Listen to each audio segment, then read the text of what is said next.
Bonjour à tous. Alors dans cette vidéo, je dois changer les pneus parce qu'ils sont déjà bien usés. Et du coup j'ai décidé de monter d'une taille comparé à ceux-là. Et forcément, alors à l'arrière ça va passer, mais à l'avant ça passera pas.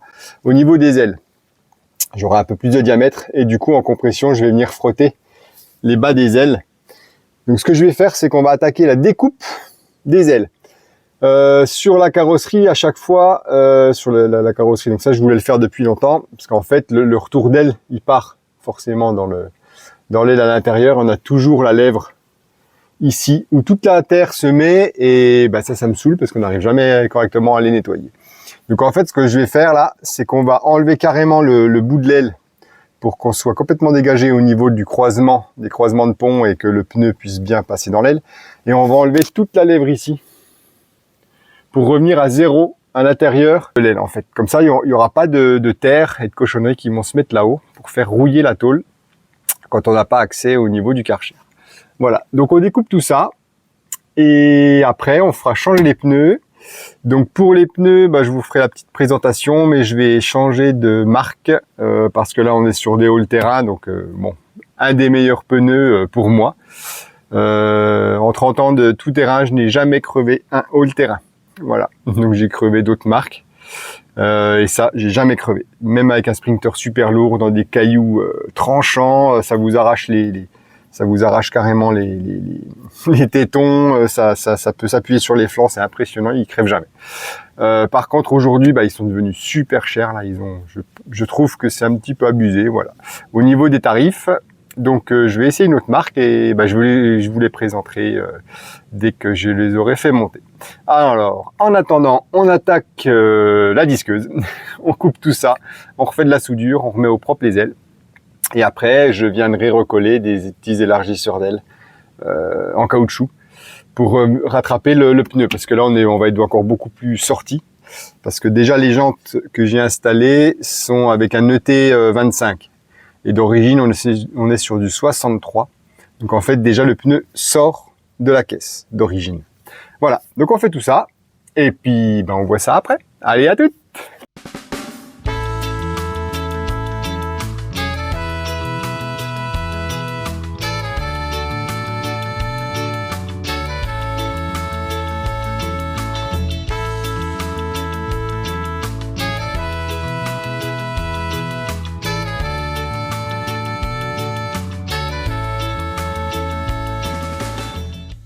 Alors voilà ce que ça donne après la découpe. Donc là je vais garder cette lèvre intérieure là. Comme ça on va la replier sur l'autre, en la coupant bien sûr comme ça.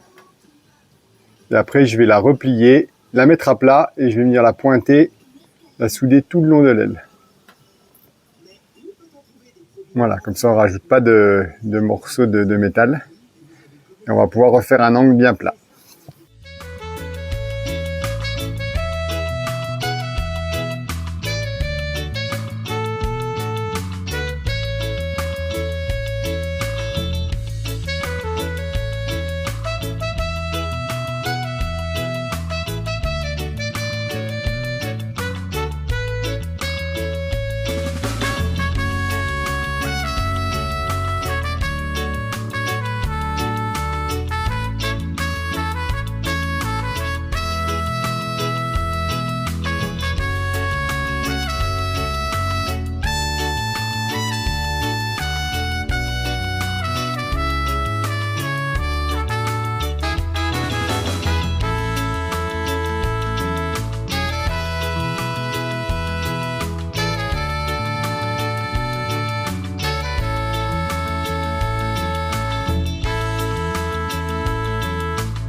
Alors, voici les nouveaux pneus pour le Grand Bleu.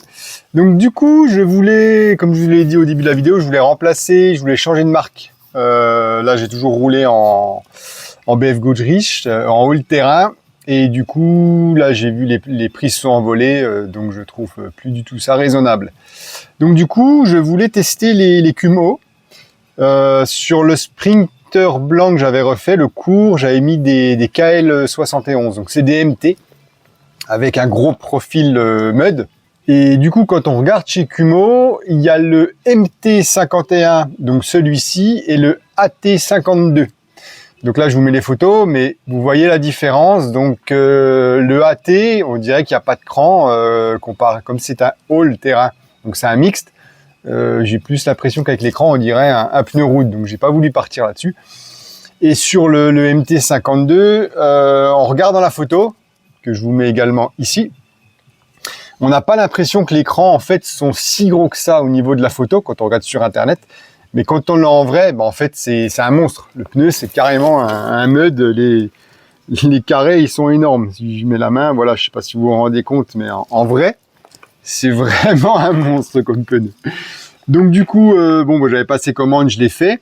J'étais étonné du son que faisaient les KL 71, les gros muds. J'avais quasiment pas de son en roulant, juste à bas régime quand on arrive en décélération, ça grognait. Ce qui est normal pour un pneu MT. Donc je vous referai un petit rapport sur cela, voir ce que ça peut donner. Parce que du coup maintenant je les ai là, donc j'ai pas le choix d'essayer. Mais je trouve que le rapport entre le AT et celui-ci, il y a un monde. Donc j'aurais bien aimé trouver un pneu qui soit un mixte entre vraiment le MT51 qui j'ai l'impression que c'est un pneu route et celui-là vraiment qui est un pneu. Après au niveau des renforts, je trouve qu'on a des gros renforts un peu de partout sur les flancs là, c'est vraiment aussi énorme. Il a l'air bien protégé. Donc je pense que voilà, je vous dirai sur route surtout. Par contre sur piste, je pense que ça va être il va avoir une accroche de fou. Et sur route, on verra le bruit qu'il fait. Mais ça, je vous le dirai un petit peu plus tard.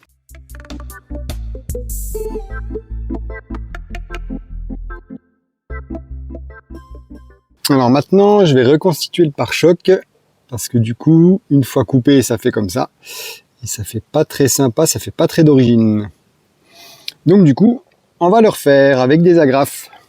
Voilà, donc j'ai découpé le morceau qui va aller là. Et du coup, j'utilise un pistolet à agrafe chaude pour pouvoir remettre le plastique.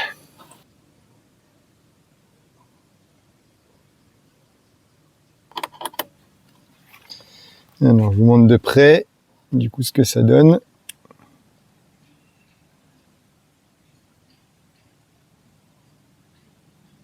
Donc maintenant, je vais en mettre tout le long. Et après, on coupe, on ponce un petit peu et je refais une petite fibre. Parce que de toute façon, je peindrai aussi le pare-choc au Raptor noir. Donc pour l'instant, ce sera beaucoup plus joli comme ça.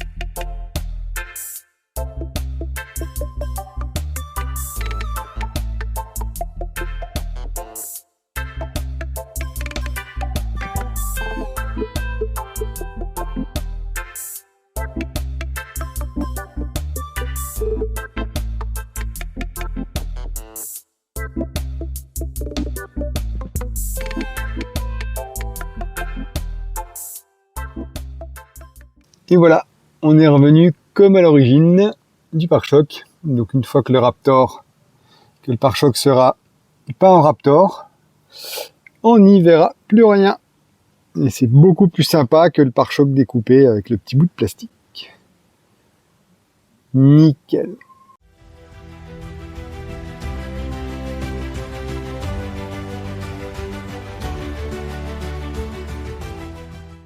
Et voilà, modif terminé pour la découpe des ailes et la mise en place des nouveaux pneus. Un petit peu plus gros, donc comme je vous avais dit, 245, 75, 16. Voilà, donc je vous referai un petit retour sur l'écume haut, du coup, voir s'ils sont bruyants, comment ils vont en tout terrain. Donc on va aller tester tout ça, et je reviens vers vous pour vous dire si c'est des bons pneus, si le choix est judicieux ou pas. Et je vous dis à la prochaine vidéo, merci beaucoup, à la prochaine, ciao!